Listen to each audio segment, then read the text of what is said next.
Hi, this is Courtney doing my speech on the ozone layer. And we are all going to die a horrible fiery death if we don't make some changes. The ozone layer depletion has been going on for a very long time. For the past, about 40 years, it's been observed of the ozone layer getting thinner and thinner. And what the ozone layer is a part of the stratosphere that protects us from the harmful ultraviolet rays of the sun. And it's being depleted or has been depleted because of the use of the chemical chlorofluorocarbon, which is chlorine, fluorine, and carbon. This chemical was used by the DuPont company for refrigerants, propellants, and aerosol applications and solvents. And the problem with the ozone depletion is that it is perpetuating the global warming, and it is slowly but surely bringing in the UV light, pretty much cooking our planet.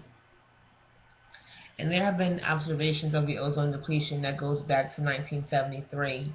Mr. James Lovelock identified that CFCs, which is the chlorofluorocarbons, were in the atmosphere in 1973.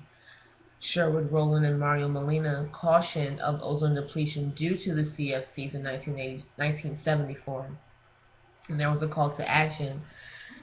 The first international meeting in Washington, D.C. to address the issue of ozone depletion was held by the United Nations Environmental Program in March of 1977. A year later, the U.S. banned non-essential use of CFCs as aerosol propellants in March of 1978.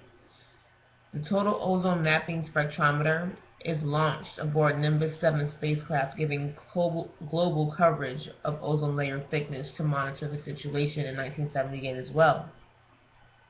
Now, in the 1980s, a renewed expansion of the CFC market takes place. So, we kind of took a step back with that, and we're trying to, you know, find a better way for us to live, but also damaging our ozone layer, not leaving much for our children. In October of 1982, measures of low ozone over Antarctica reported at the Ozone Commission meeting in Greece in September of 1984.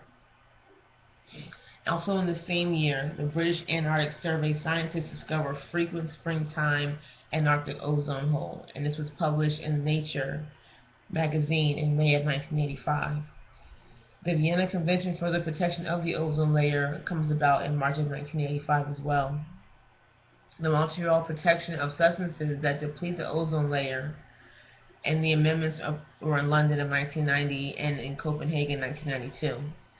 The DuPont company, who pretty much had based their company on the CFCs, agrees to have a phase out of the CFC in March of 1988.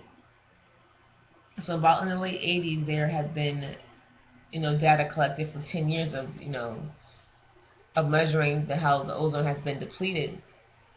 So by 1991, DuPont phases out a CFC production, and they plan to do this completely by 1996.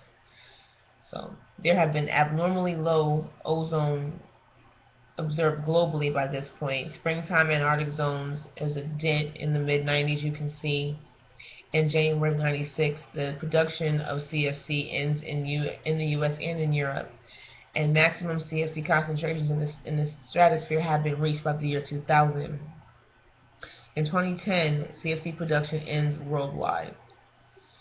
Steps have been made, but I fear that it has been too late because it had taken so much time to phase out the use of the chlorofluorocarbon to the point where now we have polar ice caps melting. We have the issue of climate change. The ocean acidification is, off the charts, and there's a lot of things that could have been done once we started figuring out that there was a problem back in 1973. Here it is in 2014, and now with the detection and the actual cease and desist being so far apart, it has pretty much put a massive dent in the ozone layer between 1973 and 2014 today.